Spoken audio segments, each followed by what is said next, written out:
हाँ, नमस्कार साथियों। आज हम एक सामान्य विषय लेकर आए हैं कि गैर सरकारी संगठनों की प्रासंगिकता क्या है, इनकी समाज में ज़रूरत क्या है, ये किस तरह से काम कर रहे हैं, इनका अस्तित्व क्या राज्य निर्माण के प्रारंभ से ही था या समय के साथ उभर कर आया। तो ये हमारे विमर्श के कुछ बिंदु हैं। जो गैर सरकारी संगठन हैं, उसके नाम से ही आपको पता चलता है कि एक ऐसे संगठन हैं जो सरकार का हिस्सा नहीं है। इनमें काम करने वाले लोग सरकार के लोग नहीं हैं, अर्थात सरकार के कर्मचारी नहीं हैं। सामुदायिक सेवा के भाव से कुछ लोग एकजुट होते हैं, किसी संगठन का निर्माण करते हैं और उस संगठन के जरिए समाज में सेवा करते हैं। ऐसे संगठनों को हम गैर सरकारी संगठन कहते हैं। यद्यपि गैर सरकारी संगठनों को सरकार में अपने यहाँ पंजीकरण करवाना पड़ता है, रजिस्ट्रेशन। सरकार भी गैर सरकारी संगठनों को आर्थिक मदद भी देती है। दरअसल सरकारी जो संगठन है, गैर सरकारी संगठन है, जिसे हम एनजीओ कहते हैं, ये सरकार के गुड गवर्नेंस के साझेदार हैं। सरकार का मुख्य काम है लोगों के जीवन में बेहतरी करना, समाज में उन व्यवस्थाओं का अंत करना, मजबूरियों का अंत करना जो व्यक्ति के बेहतर जीवन में मुश्किल पैदा करती है। इसलिए सरकार स्कूल खोलता है ताकि सभी को शिक्षा मिल सके। अस्पताल सरकार के द्वारा खोले जाते हैं। परिवहन के साधन, बिजली, पानी, बहुत सी सुविधाएं हैं, वो एक वेलफेयर स्टेट करता है। एनजीओ भी अलग अलग फील्ड में काम करते हैं।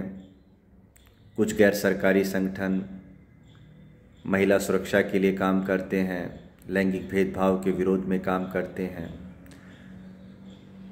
कुछ गैर सरकारी संगठन ऐसे भी मिलेंगे जो भ्रष्टाचार के विरुद्ध काम करते हैं।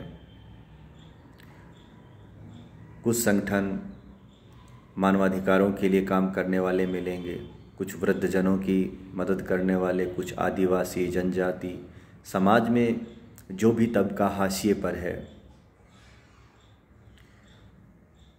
उस तबके को जीवन की मुख्य धारा में जोड़ने के लिए एनजीओ भी अपनी भूमिका निभाते हैं।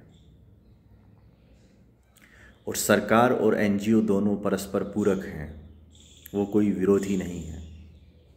विरोधी तब होते हैं जब सरकार अपने बुनियादी लक्ष्य से भटक जाए और अवसरपस्त हो जाए, या एनजीओ अपने मूल उद्देश्य के पीछे कोई गलत उद्देश्य छुपा के रखता है।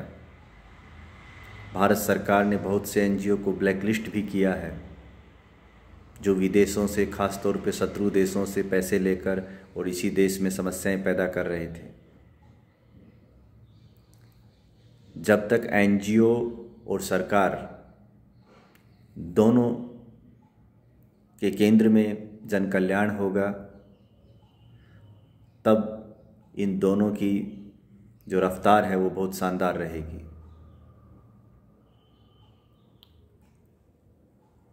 सरकार समाज में कल्याण के लिए, विकास के लिए अलग अलग क्षेत्रों में योजनाएं चलाती है।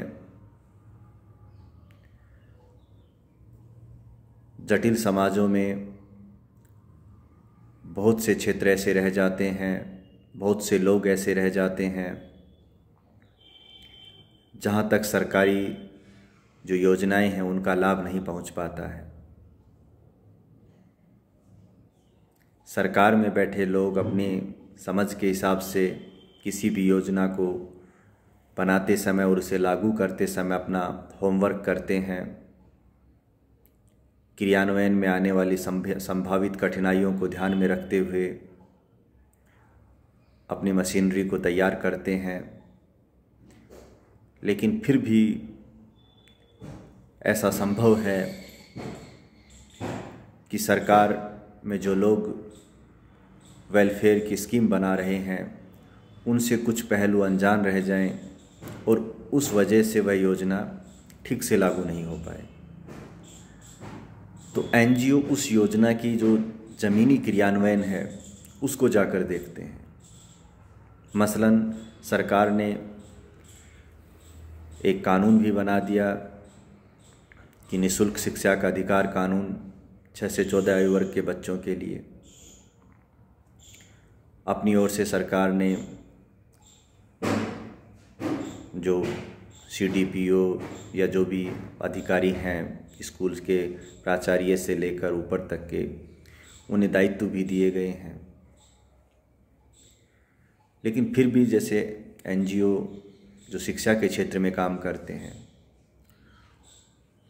वो अध्ययन करते हैं, ख़ास तौर पर उन एरियाज़ का जो रिमोट एरियाज़ हैं, दूरस्थ क्षेत्र हैं, जनजातीय क्षेत्र हैं, जहाँ सामाजिक चेतना का अभाव है। तो वहाँ जाते हैं और गांव में इस बात का पता करते हैं कि इतने जो बच्चे हैं यहाँ जो स्कूल से नहीं जुड़े हैं। उनका एक डाटाबेस तैयार करते हैं। उस डाटाबेस के आधार पर वो फिर मीटिंग लेते हैं उस गांव में। उन अभिभावकों से मिलकर पूछते हैं कि वो स्कूल में बच्चे को क्यों नहीं भेज रहे हैं। तो वो अपने कारण बताते हैं। जो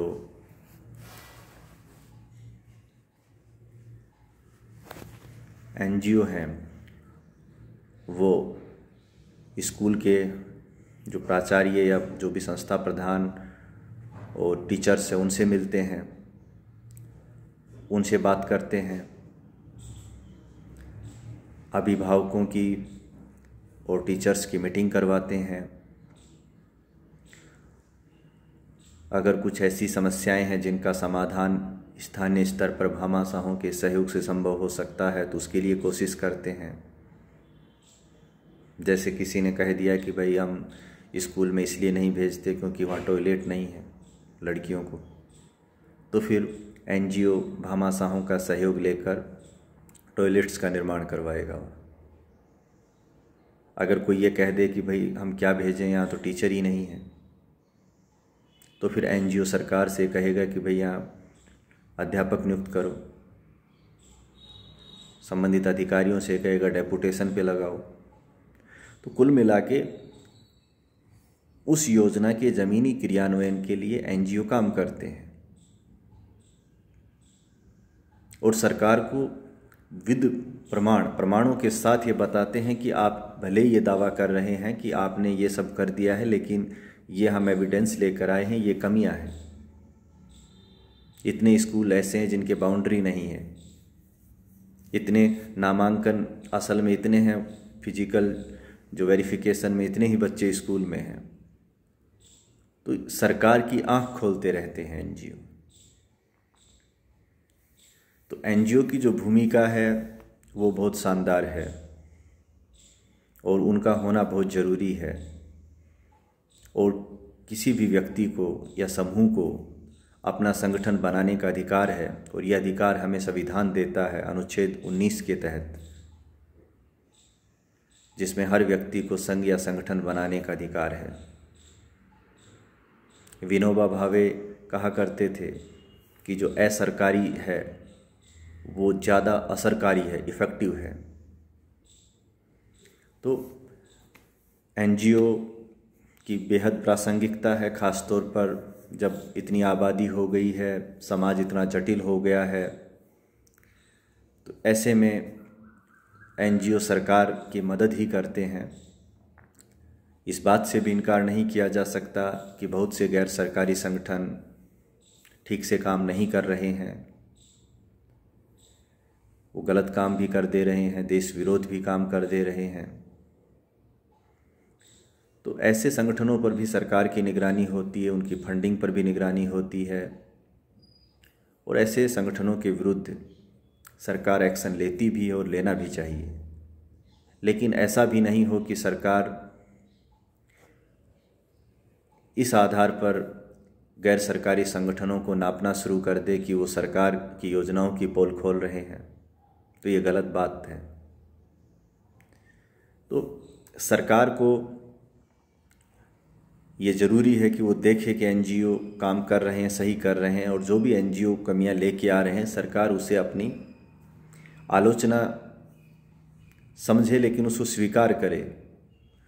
वो इसके ज़रिए ये ना करे कि वो एनजीओ को ही तंग करना शुरू कर दे, उनके अधिकारियों के यहाँ छापामारी शुरू कर दे, तब गलत हो जाता है। तब फिर एनजीओ है वो डर कर काम करने लगते हैं और गुड गवर्नेंस में जो उनकी भूमिका है वो सीमित होती चली जाती है। तो सरकार और एनजीओ के बीच का रिश्ता बड़ा नाजुक रिश्ता है, जिसे बैलेंस करना बहुत मुश्किल भी होता है, ख़ास तौर पर उस समय जब सरकार